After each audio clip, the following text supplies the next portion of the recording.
So today, Pavel and I want to talk to you all about the training programming principles that are part of Strong First and that I make use of significantly here at Salem Kettlebell Training. Particularly the first two training principles are part of everyday activities for you folks.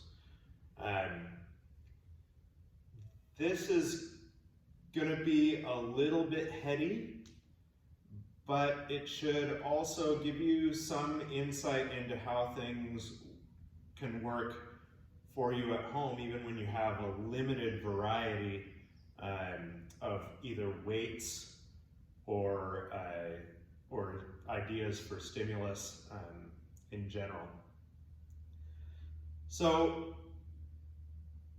as simple as possible and as safe as possible are sort of the overarching goals for the training process here at Salem Kettlebell Training. But in terms of designing programs, the principles that come to mind that will help you continue to progress over the years are as follows.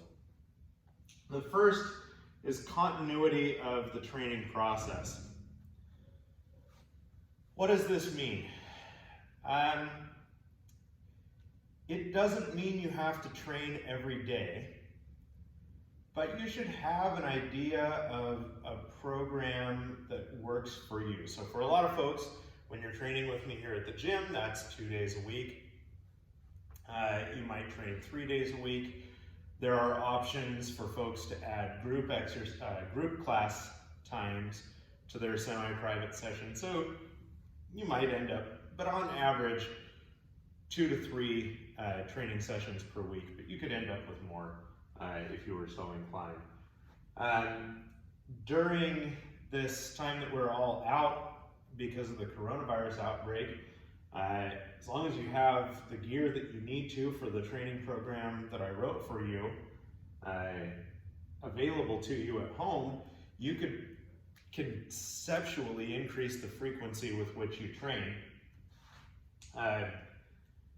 But at least keep going. Now that doesn't mean you have to train yourself, like I said, you don't have to train every day. You don't even have to train every week. There's a really well-known strength training cycle called Wendler's 5-3-1 by a powerlifter named Jim Wendler. He builds in either a deload week every 4th week, or you could take it as an offload week and do something completely different, or nothing at all if you really needed the rest, if you were sort of burnt out by your training process. And this is a pretty common system for American powerlifting. It's medium, moderately heavy, heavy, light. That sort of monthly schedule still means that you're continuing the training process, even though things are a little bit different from week to week. It might even be that you end up with longer layoffs as well. That doesn't mean you're discontinuing the training process. There are times when we have illness, which seems to be poignant right now, injury, things that really do derail us from the training process. That's sort of built into the idea of continuity of the training process. When healthy, train. When ill, work on getting healthy. The second training programming principle is waviness of load, and we can get so much variety out of a simple program simply by incorporating some waviness. We've got the first thing that you can wave is intensity. So how much weight are you moving? Now with body weight exercises, this becomes how many of your potential maximum reps can you do. But with a weighted exercise like kettlebell press or barbell deadlift, it's how much weight are you lifting. Right now, you may not have a ton of available tools for training, so you might be kind of stuck with a fixed weight for these for a while. So we'll probably leave intensity for when we come back to the gym.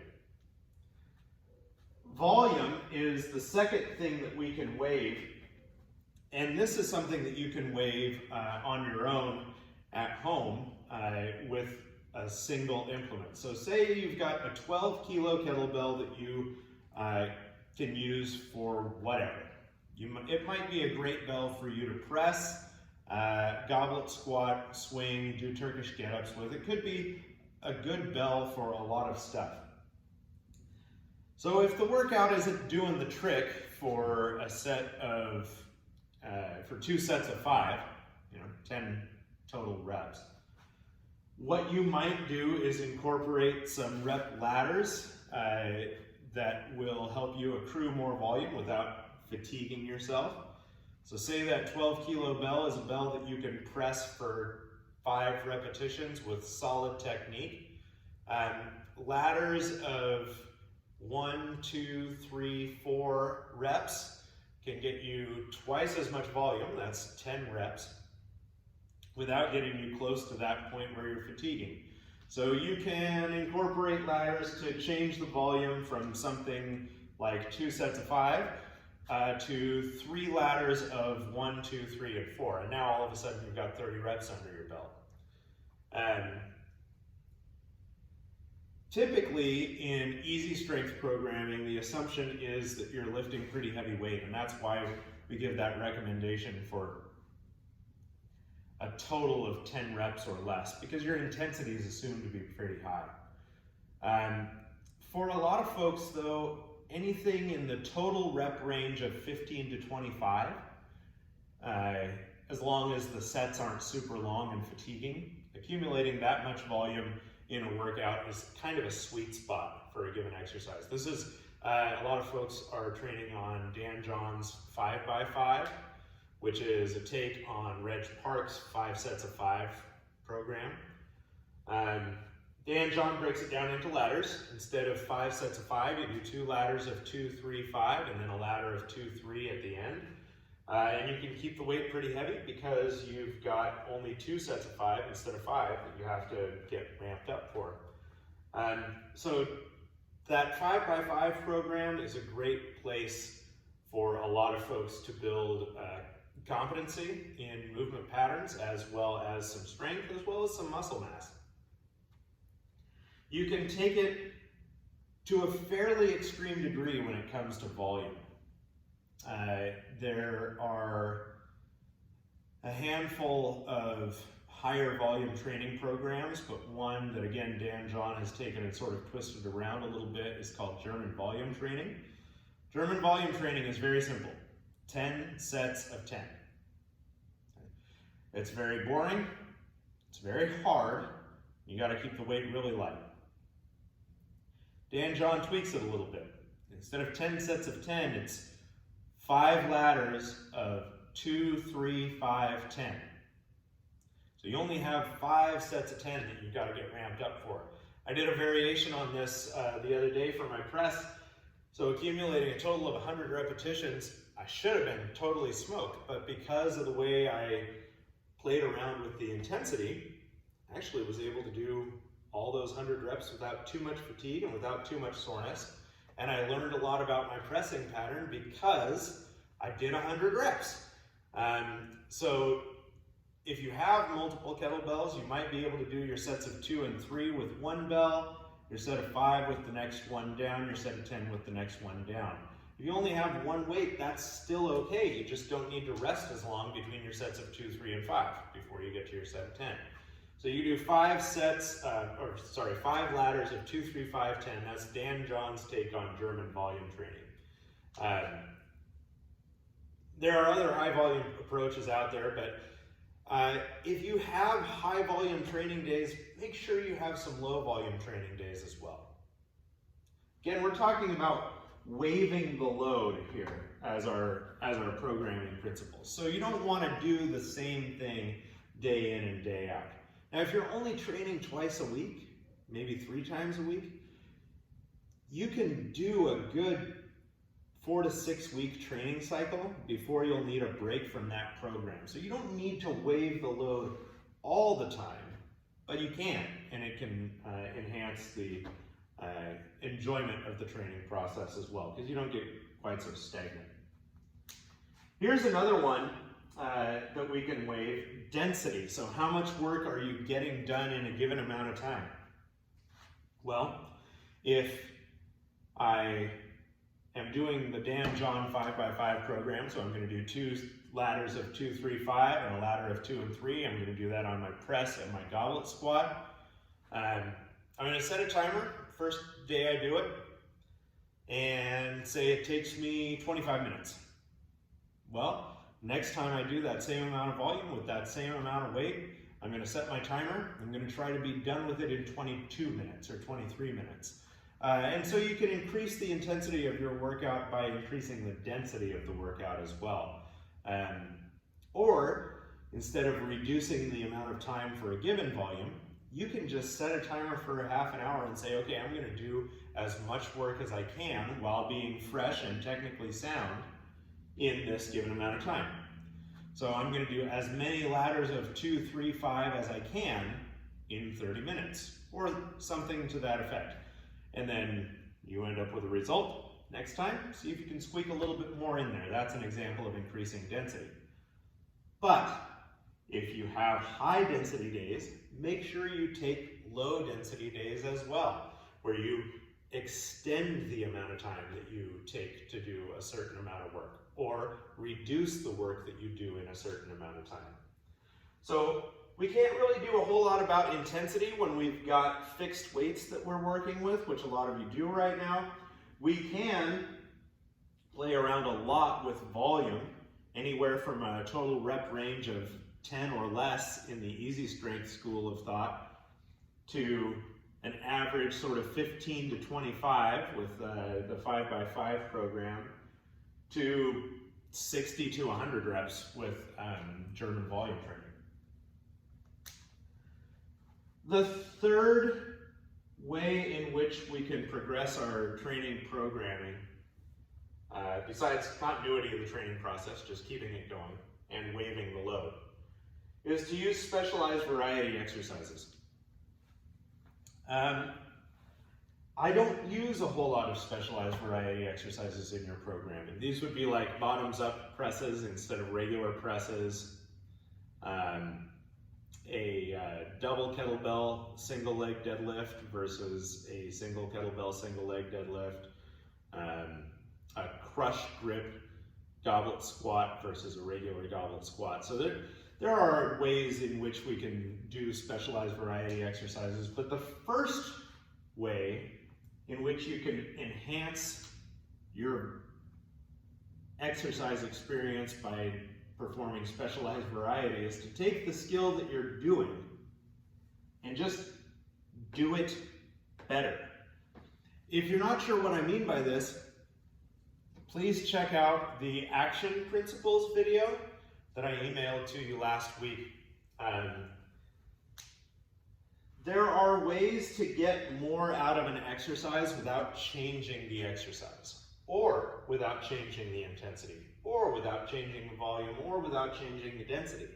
And that's by changing the internal load. So this is making a change to yourself physiologically while you're performing the exercise. So if you think you're getting tight on your presses and goblet squats, if you think you're moving the weight quickly on your swings with that power breath, check in.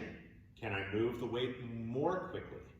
Can I create more tension with my press? An example of how doing it better can work. I was doing a bench press program. I started with a bench press of 245 pounds. At the end of the program, I did a bench press of 285 pounds. It was a 4-week program, so in 4 weeks, I added 40 pounds to my bench press. I did that mainly training with weights of 165 pounds, 185, and 205. Occasionally, I'd get a 225 in there. So without touching anything close to my maximum, either current or what I would establish later, I was able to increase my strength significantly. And the reason I was able to do that is because each of those weights that I took, those lighter weights, I would treat them as though they were maximum effort. So I would get my setup going as though I were going to max out. So with 165 pounds to 205 pounds, I was able to get to 285 pounds from 245 in 4 weeks. Not because I did a lot of different bench presses, because I took the bench press that I was doing and I did it better. But if you're already strong in a particular lift, or if you simply need some variety to keep yourself interested in the training process, you can play around as well. You can use those bottoms up grips for presses, or a waiter press where you grab the body of the bell. You can perform different types of presses, like you can perform your press through the get-up if you want. You can perform your press as a side press instead of as a strict press. You can perform it as a true strict press where the feet are together. Again, the goblet squat, you can go with a crush grip or a bottoms up grip instead of a bottoms down grip on the kettlebell. For your swing, you can do hand-to-hand swings. If you already know the one-arm swing, you can switch hands in process as you go along. You can do what's called the hand-to-hand clean, where after you backswing and pull the bell, you catch it on the body of the bell instead of in the rack position here. If you're going to do specialized variety exercises that are a little tricky, go outside to do them to spare your furnishings, floor, children, cats, whatever. So these are the ways in which we can alter the programming to continue to get something out of it. So if I've sent you a program that contains, say, Dan John's 5x5, you don't have to always do 235, 235, 23. On a lower volume day, you might just do 235. On a medium volume day, you might do the 235, 235. And on the high volume day, that's when you do the full 235, 235, 23. So you can wave the load around. You can also add rungs of 10 to Dan John's 5x5 program to turn it into the German volume training program. You can alter the rep counts. Instead of 2, 3, 5, 10, which could be a little tedious, you can do 4, 6, 10. Accumulates the same volume. You still have some lower rep rungs of the ladder, but you don't have as many sets, so you don't necessarily need as much rest. You can simply set a timer and do your 2, 3, 5s, as many ladders as you can get in with your exercises that are prescribed in 30 minutes or 20 minutes or whatever you want. There are options out there. You can also reach out to me and say, hey, this is becoming stagnant. What can I do? If what I've given you in the video isn't helpful, that's okay. This isn't the extent of my programming knowledge, so please feel free to reach out. Well, folks, we'll get through it. We're in the 3rd week, 4th week of this thing now. Stay sane, stay safe, but stay home.